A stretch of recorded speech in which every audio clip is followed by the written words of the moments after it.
Meus amigos, começamos aqui mais um podcast do Gente que Fala.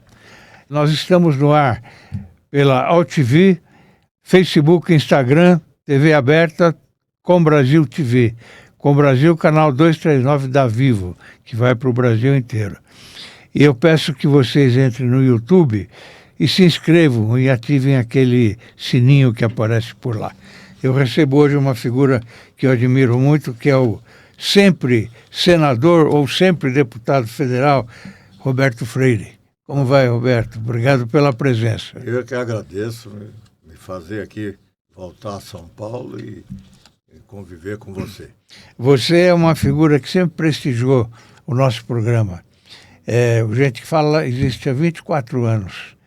E agora a gente deu uma reinventada e viemos para o podcast, que é mais sossegado. Eu quero conversar com as pessoas, contar a história das pessoas e então fica um pouquinho mais leve também o programa. É a primeira vez que eu venho desse. Eu fui muito daquele exatamente. Que tínhamos debates. Eram debates. Fizemos grandes debates.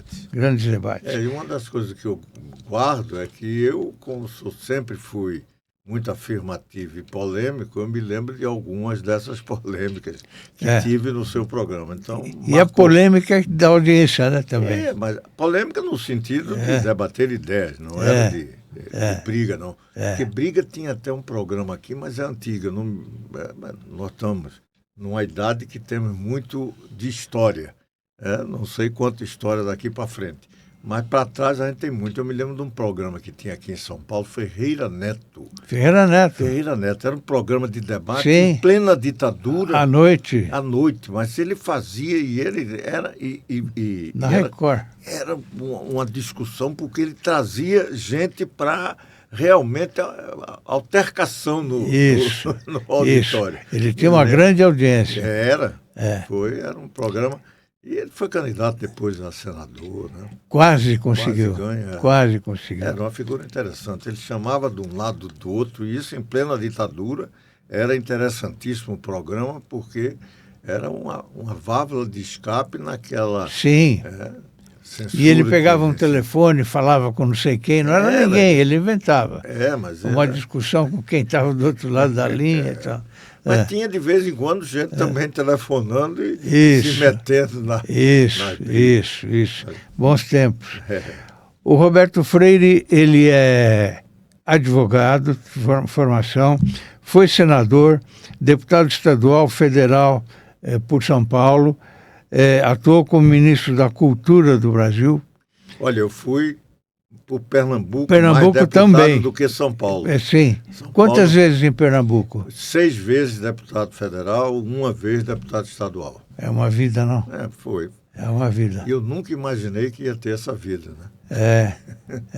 Mas uma história política, nada. História bonita. Já fez seu livro, não?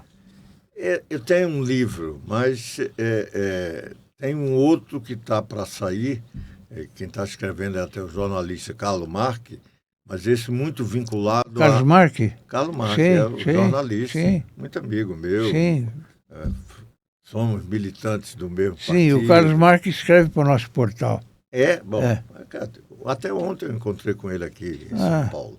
Então, nós tivemos com o Carlos Marques, mas é muito vinculado a uma história também do PCB, na redemocratização do país, né? No período da luta contra a ditadura, porque o PCB teve uma certa visão e foi marcante um pouco naquela luta, porque no campo da esquerda foi o único que não enveredou por processo, aliás, o PSB também, o único que não enveredou por processo de luta armada, a aventura da guerrilha, nada disso.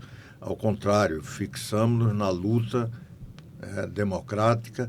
Eu fui até fundador do MDB e estava na juventude do PCB e fomos para lá e éramos criticados pelo resto da esquerda por estarmos junto dos liberais, dos democratas do MDB.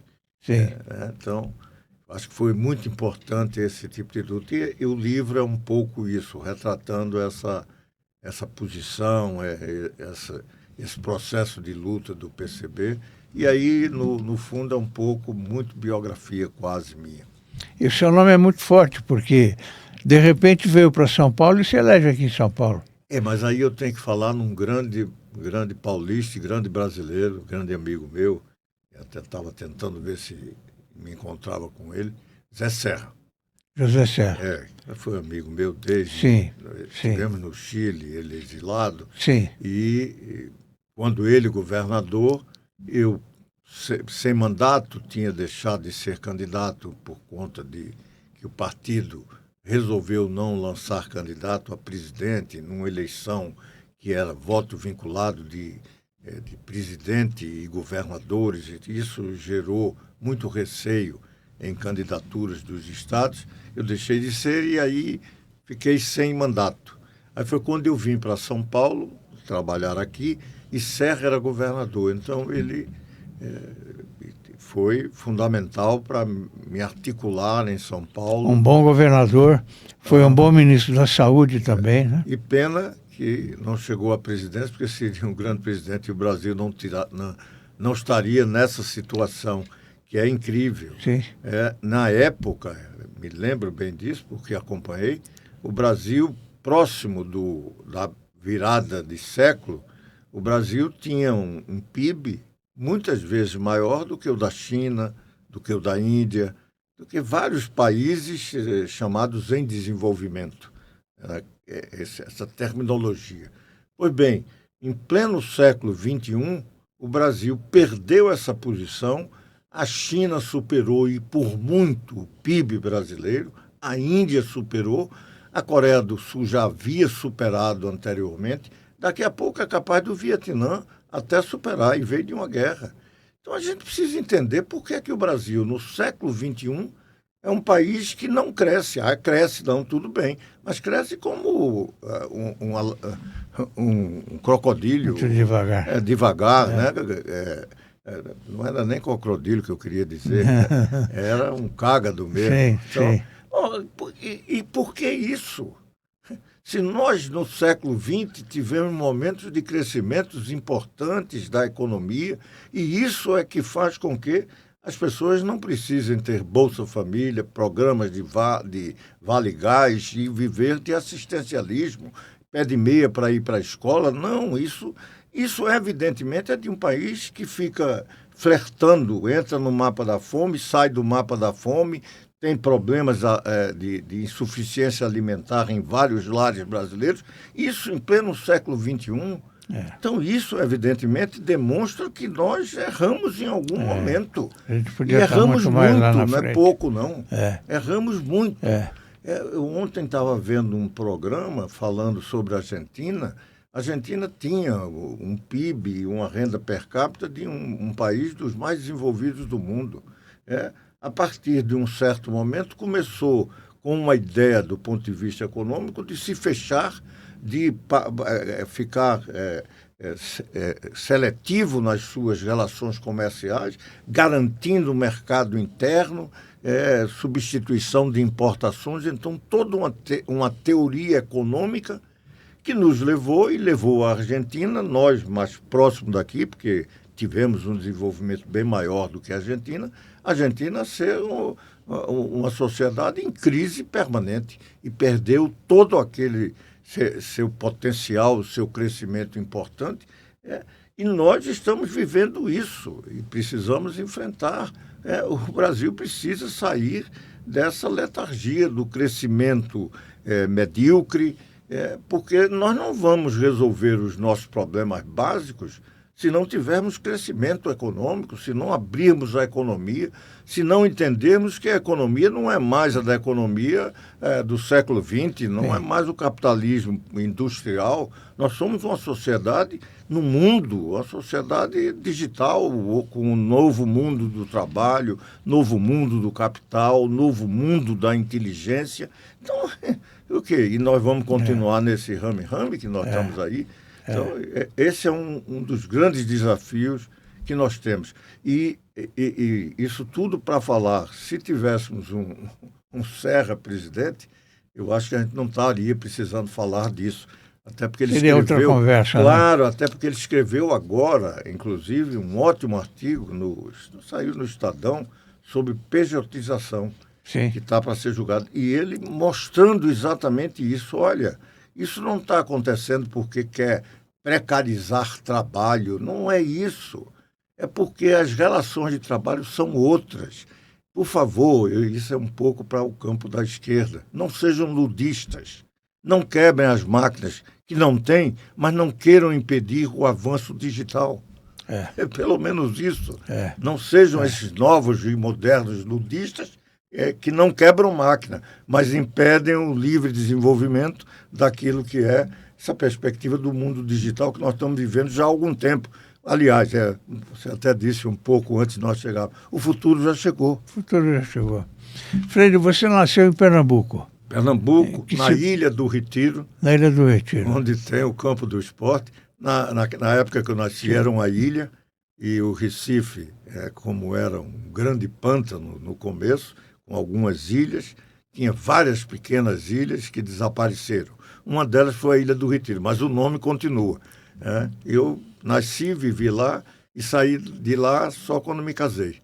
Aí fui ter que viver na minha casa, mas... E com saudade da praia de Boa Viagem, né? Olha, da praia sim, mas essa a gente mata de vez em quando. Sim. Porque meus filhos e netos ainda nos reunimos em final de ano, junta tudo numa casa que a gente tem, e que há muito tempo que comprou, quando ainda não era o que é hoje, Dos Carneiros, uma praia pouco depois de Porto de Galinha, que o Brasil todo ocupou melhor o litoral agora, né, na Bahia, o litoral nordestino hoje, muito atrativo do ponto de vista turístico. A gente comprou lá atrás, na cidade de Tamandaré, litoral próximo ao litoral de Alagoas, que era tudo Pernambuco, né, anteriormente. Não é da minha época, não, isso é mais anterior. Mas fomos lá e ainda continuamos tendo uma pequena casa, mas aí vai a família, se reúne. Quantos filhos são? São 5. 5 filhos. Eu chamo de menino, mas a minha mais velha já tem 57 anos. Assim mesmo. Já tenho neto assim mesmo. que poderia... isso aí pronto, aí é a Praia de Tamandaré. Aí nós estamos... São os 5 que reúnem, até porque tem uma que mora na Alemanha, ela foi bailarina. Vem de vez em quando para cá. Aí não, ela vem, final de ano ela sempre faz um esforço, vem ela e a filha, que é alemã. Passa o fim de ano aqui. E aí junta tudo, né? Então está para chegar, né? Mas esse ano vai ser em janeiro. Porque aí, não sei por quê. Sim. Porque aí eu falo Natal porque é fim de ano. Foi sempre Natal, porque minha mulher é católica, então, quer dizer, a mãe dos filhos. E católica, e o Natal ela quer sempre fazer uma ceia com a família e tal. Mas aí agora, com cada um cuidando da sua vida, tem que ajustar com eles. Sim. Então, Sim. Aí muitas vezes fica para o Natal, e fica algumas vezes, porque tem algumas carnavalescas que não moram no Recife, que querem mais próximo do carnaval, porque reúne a família e depois se mete no carnaval. A sua infância dá saudade, não? Não tenho, não. Quer dizer, foi muito boa, não tenho o que reclamar, mas olha aí, isso aí é carnaval. Nós estávamos no carnaval. Bom, daí só resta a mais velha e eu. Os outros 3 já faleceram, né? Cecília, Ana e Guilherme. Só fica eu e Josefina. Agora, o esporte teve um papel preponderante na sua vida, né? Teve. Importante. Eu, com essa idade aí, eu vivia vendo futebol, já acompanhava. Mas jogava também, não? Eu joguei depois, basquete. Basquete. Estou aqui junto, tá aí. Embaixo com a menina. Essa é uma seleção pernambucana, jogando basquete, e isso foi em Garanhuns. Foi um campeonato brasileiro de juvenil, basquete juvenil, foi realizado lá em Garanhuns, em Pernambuco. Que Caetés era distrito nessa época, foi onde Lula nasceu. E pratica algum esporte hoje, não? Não tem mais idade. Hoje eu fico fazendo um pouco de exercício para não perder massa muscular. Não pode perder massa muscular. Senão não sobe nem degrau. É importante isso, é importante. Quando é que começou o interesse pela política? quando eu jogava basquete. A família nunca foi política. Papai votava, e votava, eu me lembro, na UDN, porque eu era menino, em 50, ele votando no Brigadeiro. E lá em Pernambuco ele votava na UDN. E não, política era só quando chegava época da eleição, que sabia que votavam. Eu, antes de votar, já comecei a ter acesso à política, discussão um pouco da política, por conta do basquete. Porque eu, juvenil, e os adultos jogavam, de vez em quando a gente ia jogar junto com os adultos, num processo de crescimento mesmo do basquete. E os adultos, naquela época, basquete era muito vinculado a estudante, porque era tudo amador naquele momento. Bom, eu estou falando de basquete com o meu 1,70 m, naquela época jogava. Sim. Hoje eu pegaria bola. Em basquete nem bola se pega. Hoje a altura... Mas ali podia jogar. E alguns que estavam na universidade, e aí nos tornamos amigos, e eram pessoas que começavam a ter posição política. Eu me lembro, por exemplo, que eu não votei na eleição de Jânio Quadros, mas eu já fui para a manifestação do Marechal Henrique Teixeira Lott. Eu brincava, eu sou da espada contra a vassoura. Sim, sim. Sim. Eu não votava. Sim. Né? Então, próximo de fazer 18 anos. Porque se eu me lembro alguma coisa que eu fiz 18 anos, mas já fiz depois do prazo de poder me alistar. Já tinha encerrado o prazo de alistamento eleitoral. E aí eu não votei na eleição. Fiquei só na torcida, né? E com Lott perdemos e tal. E aí já Lott era a esquerda pernambucana que estava com Lott, e esse pessoal era um pouco de esquerda. E aí, quando eu entrei na faculdade, em 62, meu primeiro ano na faculdade, 1962, eu já entrei na juventude do Partido Comunista Brasileiro. E tinha um amigo meu, Jarba de Holanda, que era da faculdade e era do partido, e ele recrutou. Naquela época, o termo era esse. O que lembra da época do Centro de Preparação de Oficiais da Reserva de Recife? CPUR. CPUR. Eu fiz CPUR, e até é interessante, porque foi numa época em que você estava numa efervescência tremenda. Aqui. Aí eu, com a família, CPUR, foi a festa de quando me tornei aspirante. Mas era um momento, isso foi 62, 63, né, que o CPUR eram 2 anos, e o Brasil vivia numa efervescência política, os sargentos, Sargento Garcia, problemas da Marinha, e tinha um general que foi presidente da Petrobras, Osvino Alves, se não me engano, daí não me lembro o nome, a idade já leva isso. Mas e a gente quis, já tinha uma célula do partido entre os aspirantes, e a gente tentou botar como patrono da turma do CPUR o Osvino. E aí meteram em cima da gente, a direção já estava muito misturada no golpe, né? Já estava próximo, já tínhamos o IBAD, já tínhamos o IPES, e já estava havendo clara preparação para o golpe. E aí o comandante do CPUR colocou como patrono da turma um tenente, acho que era tenente, que morreu na intentona comunista de 35. Aí o patrono virou ao contrário do que a gente queria. Quase que eu também não saía por conta disso. E aí eu fiquei, quando teve o estágio, que era para ser tenente, aí já foi próximo de 64, eu digo, eu não vou entrar nisso, não. Aí eu fui reformado como sargento. Sim. E aí até eu brincava, como o partido tinha sempre secretário-geral militar, era Prestes, era Giocondo Dias, Salomão Malina, tudo militar. Eu aí, para acalmar, quando eu virei também presidente, eu disse, olha, não se preocupe não, eu sou sargento, reformado, mas sou. Sim. Em 72 foi a sua primeira candidatura lá em Olinda, né? Prefeito de Olinda. Prefeito de Olinda.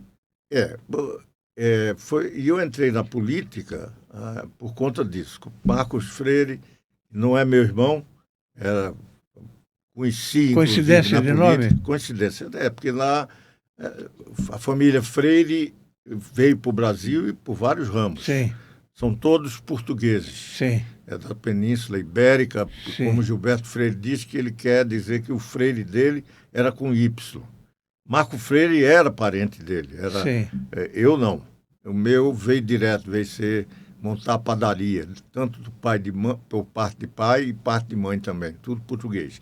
Mas esse processo é que a gente, do partido, como trabalhava junto do MDB, eu sou fundador do MDB, eu era estudante da juventude do PCB e fui fundar nos 101 ou 111 que era necessário para fundar o MDB.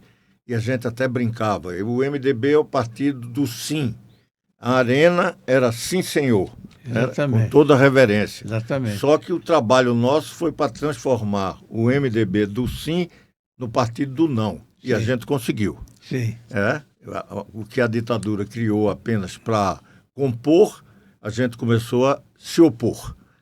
E foi fundamental no processo de luta pela redemocratização.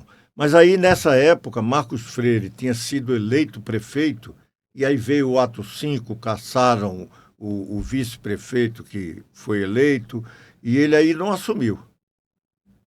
Mas virou a grande liderança de Olinda, que era a grande eleição que Pernambuco tinha, porque não tinha no Recife. As capitais e algumas cidades, como aqui Santos, nomeados, né? Que eram de segurança nacional, eram nomeados. É. Aí eu fui ser candidato, o Marco Freire me chamou, porque eu era do partido e ficava trabalhando com os deputados do MDB, estávamos do MDB. Ele disse, vamos lá para Olinda. Eu não morava nem em Olinda, morava no Recife. Então, fui para Olinda e fui o mais votado. Naquela época, as eleições tinham a sublegenda, a famosa sublegenda, que você juntava voto, sublegenda 1, 2 e 3, podia até 3. Lá em Olinda teve sublegenda da Arena 1 e 2 e tiveram mais votos do que eu. Juntaram os votos, eu fui o mais votado. E aí entrei na política. 2 anos depois, deputado estadual, me elegi e aí pronto. Mas a gestão em Olinda foi boa? Não, eu não fui. Não chegou? Não, eu fui mais votado, mas quem ganhou foi a Arena, o candidato, o segundo colocado. Eu entendi que você tivesse sido eleito. Não. Quem foi eleito foi Marcos, e que não assumiu. Mas e aí me confundiu muito, né? E o que era? Se perguntassem, a gente dizia que não era. Mas se falassem, a gente deixava que era irmão. Sim. Ele até contou uma história num discurso, na época dessa, dos irmãos Matraga, de Guimarães Rosa. Tentando... criou a imagem e a ideia de que poderia ser irmão, mas era apenas a história que ele contava, aproveitava. Era uma grande figura. Fiquei muito amigo do Marco Freire. Pena. Foi uma coincidência boa de nomes aí. Foi. Né? Ele morreu jovem, então? Morreu jovem. Morreu de um desastre. Era ministro da Reforma Agrária. Morreu no Pará. Estava em Pará e o avião que ele estava caiu. Morreu jovem. A gente nunca sabe o que vai acontecer. Daqui 1 hora, daqui meia hora, daqui 15 minutos. Por isso que a gente conversa muito para trás. Quanto mais velho, mais história a gente tem para contar, porque também a gente não sabe quanta história ainda a gente vai. E o problema de ter mais idade é que a gente vai vendo os amigos indo embora, né? Não tem jeito. Não tem, mas uma das coisas que eu vi nessa, uma senhora também já bem idosa e muito de bem com a vida, assim, e ela dizendo, olha, não tenho o que reclamar da vida. A única coisa que me preocupa um pouco é que vida eu ainda tenho. Só. Sim. Enquanto tiver, Sim. está ótimo. Então, Vai vivendo. tem que ter um pouco isso, senão a gente fica em casa trancado. Não pode. E aí só a pressa. Cada dia é um dia, né? Apesar de ter sido o candidato mais votado, perdeu a eleição lá. Durante seu mandato como deputado estadual, foi o único parlamentar a contestar a eleição de governadores e senadores biônicos na época. Foi.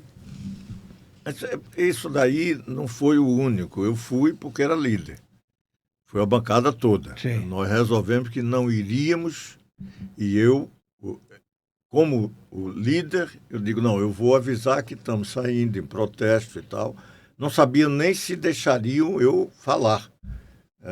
Foi um pouco teve episódios nesse momento, porque aí nessa eleição a ditadura inventou de cada Câmara Municipal do Estado, em todos os estados brasileiros, nessa eleição, elegia um delegado para votar na Assembleia para o governador. Então, o colégio eleitoral foi ampliado, não eram apenas os deputados estaduais, eram também delegados das câmaras municipais. Então, virou uma festa, né? E bebida, aquele negócio. Então, era um ambiente meio opressor. E eu fui subir na tribuna para avisar que... Mas estava com um discurso escrito, algumas cópias. Como eu não sabia se tinha condições de falar ou não, eu não distribuí para a imprensa nem nada. Fiquei com todas as cópias do bolso aqui. E aí foi uma confusão, dá a palavra, não dá. Então apareceram alguns democratas na arena que aí disseram, não, tem que dar a palavra, não pode também, né, o líder da oposição. Tal. Aí eu subi e aí comecei a ler um discurso. E tinha um militar que tinha sido preso, que tinha sido do golpe, mas que tinha se arrependido e era uma liderança dentro dos militares brigando contra a ditadura. E tinha sido preso naquela hora, veio o aviso que ele tinha sido preso. Aí eu comecei a falar, me solidarizando com era capitão, o tenente, não sei, não lembro agora, mas... E aí começou uma vaia impressionante.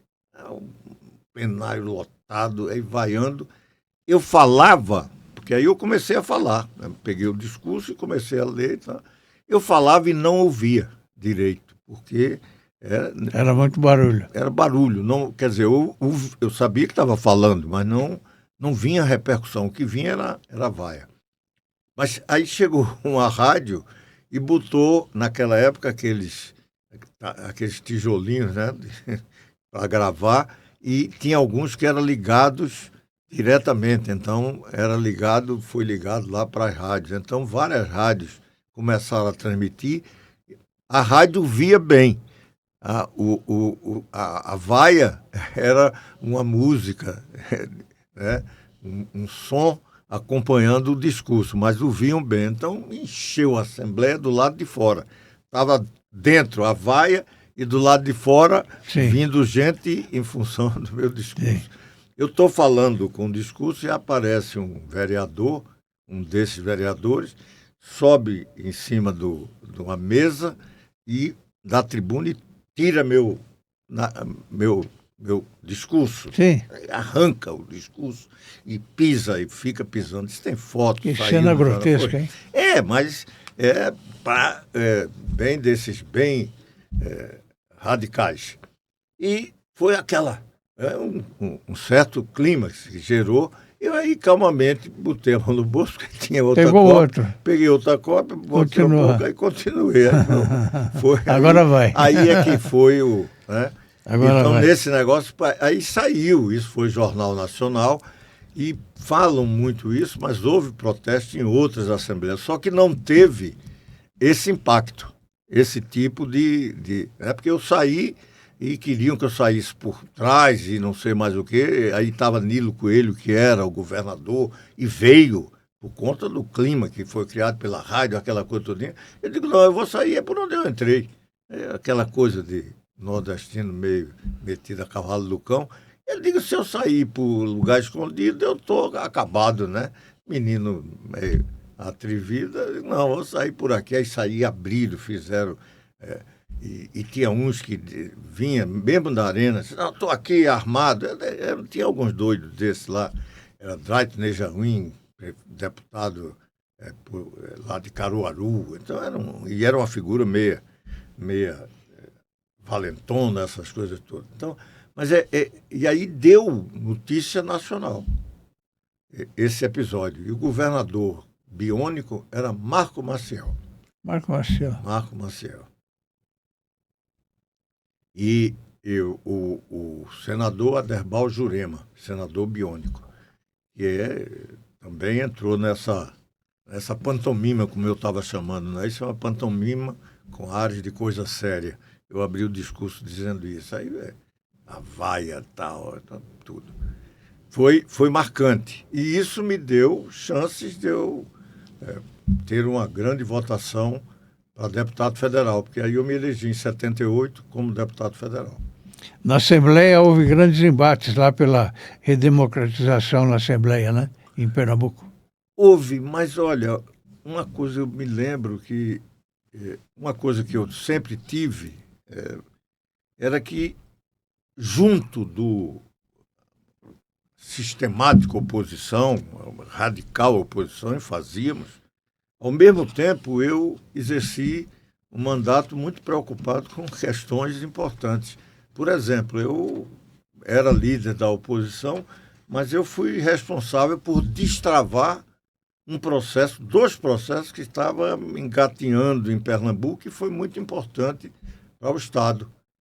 SUAP, que havia uma mobilização muito contra a SUAP de alguns ambientalistas que estavam começando naquela época, não era um movimento forte, mas já começava a dizer problema dos manguezais, que SUAP iria modificar, inclusive ainda falam hoje que o problema dos tubarões tenha muito a ver com essas mudanças que ocorreram nas costas, nesse mangue, ou seja, toda uma teoria que se construiu e a partir daquilo. E um outro Tapacurá, que era de abastecimento d'água, que deu até um episódio grande, Tapacurá vai estourar, foi um clima na cidade do Recife impressionante, isso um pouco mais tarde.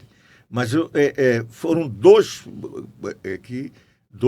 projetos importantes para Pernambuco e que eu, como líder da oposição, quase que destravei, porque abri uma CPI para a questão do Tapacurá. Então, fui muito responsável por isso, que é uma característica que eu sempre tive, quer dizer, fazia oposição ao governo, mas sabia entender um pouco que o país não podia ficar travado por conta disso. Algumas dessas deu muito bem, teve uma outra que não deu certo e que foi até meio... as pessoas que ficaram espantadas, que foi a questão da computação da empresa brasileira Cobra, que o SNI, que o Exército, querendo essa empresa brasileira de computação, e nós da esquerda fomos lá e fizemos a aliança para aprovar isso e, infelizmente, não funcionou e isso eu acho que atrasou um pouco o Brasil em todo um processo. A gente ficou e essa ideia ainda persiste de nós imaginarmos que temos que fazer tudo. Por quê? Porque a economia tem que ser protegida. Vamos substituir importações. Essa tese é uma tese marcante. E aí temos que fazer. E tínhamos que fazer e atrasamos, não fizemos e perdemos um pouco a corrida. Não perdemos totalmente, até porque o Brasil tem um potencial grande. Precisa ter governo que tenha a clareza de que isso é fundamental para o futuro. Já era naquela época. Freire, na política se confunde muito com adversário e como inimigo, né? A ditadura confunde mais ainda. Mais ainda, muito mais. E tem certa justificativa, Sim, porque realmente são inimigos, não pessoais, e pode até ser. E transforma quando você enfrenta. É inimigo do país, né? Da liberdade, do desrespeito a direitos humanos. Então, isso torna uma pessoa inimiga da civilização até, né? Opta pela barbárie. Então, o tratamento aí é justo. Agora, isto ficar na política normal, aí é um desastre. Aí é um desastre porque você cria aquilo que seria normal numa democracia, eleições polarizadas, é óbvio, e mais ainda quando você tem 2 turnos, mas no Brasil, por conta disso, você tem forças políticas que se tratam como inimigas, né? Não procura nem saber se tiver algum inimigo em alguns desses setores, você os isola. Mas não você dá força a esses, ou seja, esses são os que mandam. Quanto mais radical, mais... E isso, o mundo moderno ajuda que você tenha, né? Se você não prevalecer o bom senso, a sensatez, e no Brasil está faltando muito disso, inclusive nas nossas instituições. E aí não temos que excluir ninguém, não é apenas o executivo. Nós estamos com graves problemas no Legislativo, Congresso Nacional, essa distorção das emendas que veio do orçamento secreto, e isso, evidentemente, é um desvio grave, né? Você tem um Congresso que muitas vezes esquece das questões fundamentais, de vez em quando atende, mas na maioria das vezes estão preocupados muito mais com as suas emendas, com os seus interesses, e com isso gera o que gerou uma intromissão indevida do Supremo nas questões políticas, a ponto de você ter um conflito entre os poderes que, evidentemente, atrapalham a democracia, Claro, criam um problema claro, dentro do país. claro. Você tem um conflito de poderes evidente. O Supremo cometeu Invasão de poderes. total, e o Supremo cometendo um problema gravíssimo por conta dessa mudança nas relações sociais, no mundo em geral, esse mundo digital, da internet, das redes sociais. Isso está sendo entendido como se isso fosse um desastre, né? É a mesma coisa que alguém dizer, então foi desastre quando chegou o rádio, porque provavelmente as pessoas que, quando chegou o rádio, ficavam loucos, porque como é que alguém fala não sei de onde e você podia ver falando do outro lado do mundo e você pegar por um aparelho, as pessoas falando de outros lugares? Aquilo deve ter gerado problemas e mais problemas, né? Não se chamava fake news, mas qualquer notícia que saía dali, aquilo gerava também graves problemas. E isso depois a sociedade, em vez de ser aquilo que era ruim, se transformou num veículo de comunicação que ajudou a humanidade. O que é isso? Isso aconteceu com a imprensa, com rádio, com televisão. Está acontecendo hoje com as redes sociais. Claro que gera problemas, sim. Pessoas que estavam fora aí ficam dizendo deu lugar aos idiotas imbecis. Não tem essa tese? Sim. Os idiotas imbecis existiam e hoje eles estão participando. Você tem que começar a entender que os idiotas e imbecis estavam fora das participações em todos e qualquer setor, cultural, político, social, e hoje eles participam. E isso significa evolução, civilização. Com todos os problemas? Claro que tem problema, você está mudando. Quando você muda de casa, você tem que ter um tempo de se adaptar. Imagine uma sociedade mudando formas de relacionamento, encurtando o mundo. O planeta Terra está do mesmo tamanho, mas está cada vez menor. Por quê? Pelas comunicações. Hoje você tem algumas ferramentas que clica e você vai ver a vida como está sendo praticada, exercida, do outro lado do mundo, vendo a Japão, casa das pessoas, China, onde eles estão jantando, andando, o que está fazendo nas ruas. Ou seja, isso é um outro mundo, embora é o mesmo mundo nosso. Olha, eu tenho 83 anos e estou tentando conviver com isso. Ele entendendo que meus netos, isso para ele é como, para mim já foi o rádio, porque quando eu nasci o rádio já estava há muito tempo e meus pais e os mais velhos não reclamavam de eu estar ouvindo rádio. Né? Mas agora se reclama porque você está tendo acesso a um tipo de comunicação que lhe coloca no mundo. E você acha que isso não forma você como um cidadão. Quem disse? Está dando informação a ele que eu tive dificuldade, quando jovem, de ter, porque o acesso era na escola. Ele hoje tem sem necessariamente estar na escola. Ou seja, ele tem na sua casa, ele tem acesso. E isso, aí começa o grande problema. As pessoas veem a escola e proíbem celular. Em sala de aula, tudo bem, com dispositiva. Agora tem que começar a entender que o celular é uma nova sala de aula. Ali tem uma sala de aula, ali tem toda uma convivência, ali tem um mercado de trabalho. Quantas pessoas vivem do que o celular lhe oferece? Algumas profissões novas que você virou influencer, né? O nome é esse. Bom, o que é isso? Isso é uma coisa nova, claro, não existia. Aliás, existia, mas com outras ferramentas, não com o impacto que essa tem. Mas olha, o impacto é para todos. E aí, se você pega o impacto que pode ser negativo, você precisa olhar um impacto tremendamente positivo e muito mais amplo. Você não tem que olhar para o mundo com o medo. Você tem que olhar para o mundo com esperança. E seguir em frente. Nós estamos mostrando aqui a capa do nosso portal, onde você é articulista. Eu tenho o prazer de tê-lo como articulista. E renovo o meu convite para você continuar escrevendo. Viu? Olha, e é uma satisfação, você sabe, porque aquilo dali surge não como uma obrigação. Não, eu não quero obrigação. Sim.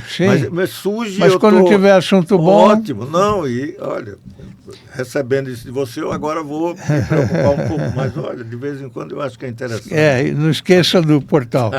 Você participou das várias homenagens que houve ao Vladimir Herzog na época, né? Olha, participei longe, porque eu morava no Recife. Sim. Então... Mas deve ter havido lá também. Teve, não. Repercussão, aí, né? A gente até...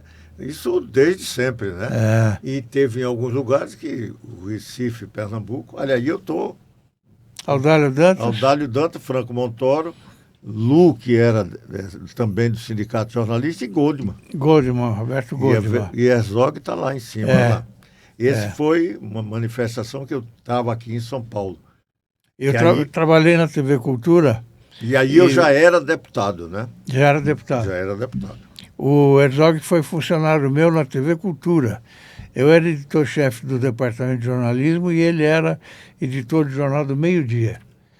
E tinha um bom relacionamento com ele. E lá a Cultura tinha lá também o João Batista, que ainda está aí, que era também.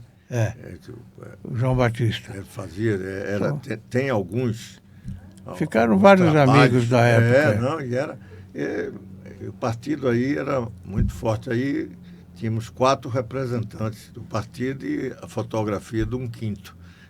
O partido tinha nessa época, junto ao MDB, uma influência muito boa, porque é uma coisa que a gente aprendeu, e eu estou tentando ver se ainda continuo nisso, é de que o partido sabia fazer frente.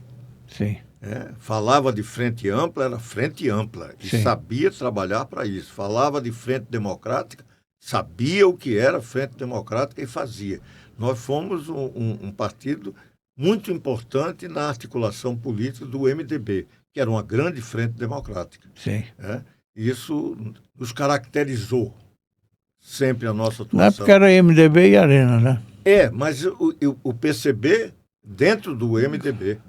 Nós, está aí, estou dando aí o exemplo. Então, você tem 4 e Herzog. E junto com o democrata cristão Franco Montoro. E numa aliança efetivamente democrática. Nós não atrapalhávamos, não criávamos, ao contrário, nós ajudávamos. E eu estou hoje loucamente atrás de que a gente faça isso para ver se supera essa polarização lulo-petista e que já ninguém aguenta mais, né? Não, isso não tem. Agora, precisamos nos juntar Ah, precisa estar muito amplo agora? Não, mas precisa começar. Isso é que está faltando. Tem que ter o start, tem que ter agora os intelectuais que queiram, os políticos que queiram, os dirigentes de associações, empresários. Quem quer superar essa polarização tem que começar a se juntar. E tem que começar a se juntar pensando quem pode nos liderar como candidato. Não vamos ter medo disso, não. Não vamos ficar com... Não, eu preferia esse. Sim, eu prefiro também mas não é a minha preferência. É aquele que melhor possa nos unir. Acabou. Quem efetivamente nunca foi lulopetista, nem nunca foi bolsonarista. Esse é o melhor que pode ter. Sim. Pelo menos na minha compreensão. Então, juntar. Juntar o seguinte, junta 3, junta 4, 5, vamos ver quem é que tem em outro lugar e vamos começar a articular. O Brasil precisa ter essa alternativa. E eu quero dizer que eu não estou falando em cima do vazio, não. Eu participei diretamente do que conseguimos fazer, por exemplo, com a Simone Tebet. O que faltou ali, dois pilares fundamentais. Tempo, que nós, quando fizemos aquilo, estava muito em cima da eleição. Hoje, se começarmos agora, temos bem mais tempo, é possível melhorar. E, em segundo lugar, nós temos que ter a participação efetiva. Com Simone Tebet, eu falava que era um pouco um exército Brancaleone. Por quê? Porque tínhamos apenas, fundamentalmente, cidadania, uma parte do MDB, o Podemos chegou posteriormente e se integrou bem, o PSDB, uma parte, outra, muito mais preocupada em ganhar estados.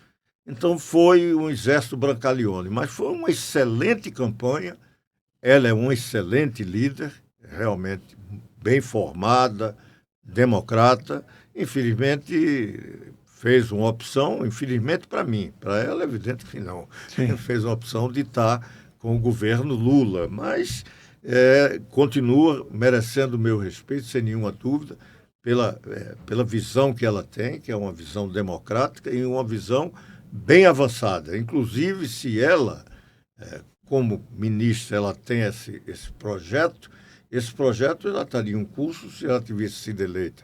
O Brasil precisa olhar para a América do Sul. Tem que integrar. Então está pensando o quê? Fica pensando em apoiar Irã, em discutir Gaza e Israel, a não ser como todos nós, humanos, estamos preocupados com a guerra, como alcançar a paz. Mas ele tem que estar preocupado, inclusive, fundamentalmente, com a integração da América Latina. Já estamos atrasados. E é um governo que se preocupa com coisas menores e fica bancando nacionalista, quando o que a gente tem que estar entendendo é que o mundo cada vez mais é integrado. Não adianta fugir disso. E precisamos integrar ainda mais a América do Sul. Se deixasse para Simone, ela tem todo um projeto de ligação, que podia ser até bem poético, ligar o Atlântico com o Pacífico. Sim, e tudo isso pode gerar imaginações as mais bonitas ou belas, que chamem como quiser.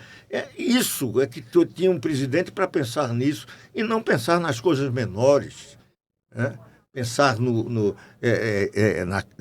na briga, no conflito, no se diferenciar, no escolher adversário ou até inimigo.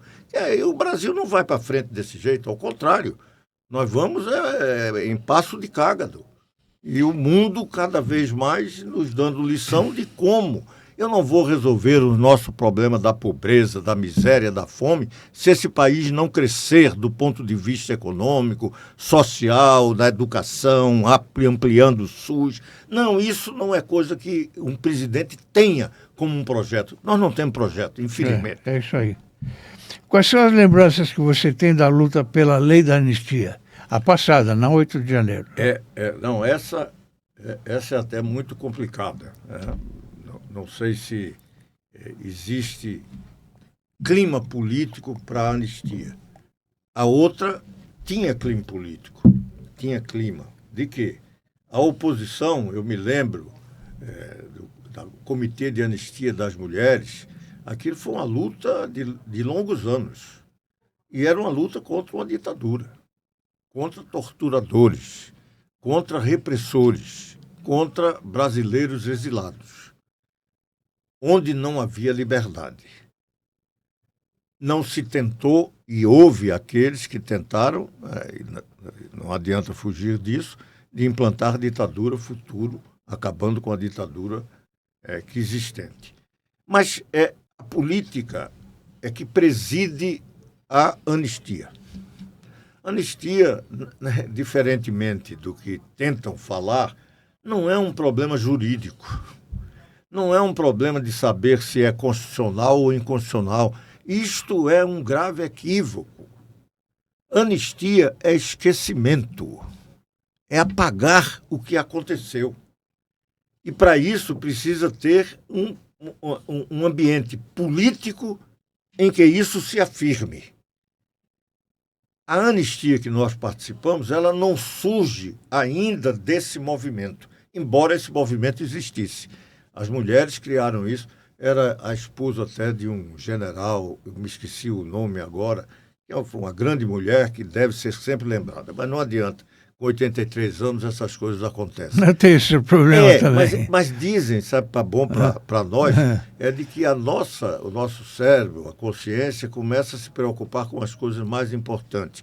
O detalhe a gente esquece. Não precisa. Mas então vamos referir isso como um detalhe. Pois bem, o regime começou a pensar que a anistia era importante também para ele, para preparar a saída. Até com um certo oportunismo e esperteza de fazer anistia para trazer os exilados e dividir a oposição. O Golbery pensou isso ao juntar a anistia com a reforma política. Nós sabíamos, nós lutávamos contra alguém que não era idiota. Não era aquele apenas que não gostava de cheiro era de cavalo. Não. Tinha gente que era estrategista e fez isso. Nós sabíamos. Mas eu participei, eu fui da comissão mista, eu até escrevi um livro junto com a secretária que tínhamos lá, 2 volumes de anistia, com toda a tramitação. Foi publicado pelo Senado Federal. Então, participei da comissão e tinha uma disputa, por quê? Porque a luta de anistia nossa era anistia ampla, geral e restrita. Esse era o termo que usávamos. E a anistia que veio com o projeto de lei do governo, do regime militar, da ditadura, era uma anistia que não era nem ampla nem restrita. Ao contrário, era uma anistia que até anistiava também os ditadores ou os seus agentes. Era um debate político e que nós vencemos, mas tivemos que enfrentar. Eu me lembro bem, eu ia para as cadeias, onde estavam os nossos companheiros, muitos daqueles da luta armada ainda, tudo aquilo, e esses não iam ser beneficiados, porque a anistia excluía o que eles chamavam de crime de sangue. Só que veja o dilema. Ao excluir esses e atender aos seus agentes, isso, muitos setores, e particularmente aqueles setores ainda não existiam, mas setores que estavam próximos de uma articulação do PT, não era ainda PT, mas eram setores até egressos da luta armada, que queriam ir restrita. E nós começamos a ter uma disputa política. Eu fui várias vezes para Itamaracá, em Pernambuco, fui Hernandes Sátiro, no Ceará, Marcelo Cerqueira, que foi um outro grande lutador, deputado federal do Rio de Janeiro, nosso camarada. Então, ia também, ele andava muito com o Teotônio Vilela, e lutávamos para dizer o seguinte: olha, essa anistia não atende a todos, mas atende, por exemplo, a Luiz Carlos Prestes, Miguel Arraes, Leonel Brizola, Quem é que quer mais? Quantos você quer que digam que estão no exílio? Fernando Henrique Cardoso. Quantos vão ser beneficiados? Você vai votar contra? O que é que eu vou dizer na história que votei contra a anistia? Em nome de quê? Ao contrário, eu tenho que trazê-los para se juntar a nós, para termos a anistia dos que não foram anistiados. E isso aconteceu com a Constituinte, quando redemocratizamos o país. E vai dizer que Arraes, que Prestes, que esses já tinham morrido, mas quantos outros que não nos ajudaram, eu não vou aqui fazer um rol de todos, mas que nos ajudaram na luta para conquistar a democracia. Então ficariam fora, por quê? Porque eu votei contra. Eu votei contra. E naquela época tínhamos explicação para isso. Era fácil. Por quê? Porque a Espanha estava também num processo de transição desse, com a ditadura até bem mais antiga do que a nossa, que era a de Franco, que veio lá da década de 40 do século passado. E lá as anistias foram ainda mais picotadas, que eram os pactos de Moncloa, que anistiavam parcelas. As últimas foram dos comunistas, porque lá tinha até muito mais, porque veio tudo de uma guerra fratricida, muito mais. Eu acho que ainda hoje ainda não conseguiram superar, ainda tem marcando dessa a memória, de vez em quando dá briga lá, ainda hoje na Espanha. Pois bem, e a gente dava como exemplo, mas na Espanha fizeram, nós aqui não vamos fazer. Eu me lembro que tinha Pedro Simão, Marcelo Cerqueira, João Gilberto, quem participava conosco lá. Tem aqui Del Bosco Amaral, de Santos, também participava. Eu acho que era o único paulista que tinha na comissão mista de anistia, não sei, mas parece. Bom, e nós lá, um setor de mais radical de esquerda, não pode, tem que votar contra. E ainda tiveram uns 20 votos contra o projeto de anistia. Mas fomos amplamente vitoriosos, porque seria uma estultice tremenda você votar contra uma anistia que estava anistiando alguns dos nossos principais líderes brasileiros da luta que nós estávamos setando. Como explicar? Roberto, estão me avisando aqui que o nosso tempo já acabou. Opa. Então eu agradeço muito a sua presença mesmo. Eu sei que um dos motivos da sua vinda de Brasília para cá foi essa entrevista. E eu fico muito grato com isso. Viu? Olha, e os espectadores conheceram você, eu acho que um pouquinho melhor. Tá certo? Olha, e tem só esse final da sua pergunta me conhecer de uma nova feitura. É isso que eu queria. O mesmo, mas se adaptou. Sim, é isso que eu queria. Teve essa capacidade e isso eu tenho bem presente, de que eu não sou um homem perdido nas minhas ilusões do passado. Eu continuo querendo ter ilusões do futuro. Muito bom. Continuo trabalhando assim. Muito bom, muito obrigado. Ao espectador amigo, o meu muito obrigado também e até a próxima edição do podcast do Gente que Fala. Até lá.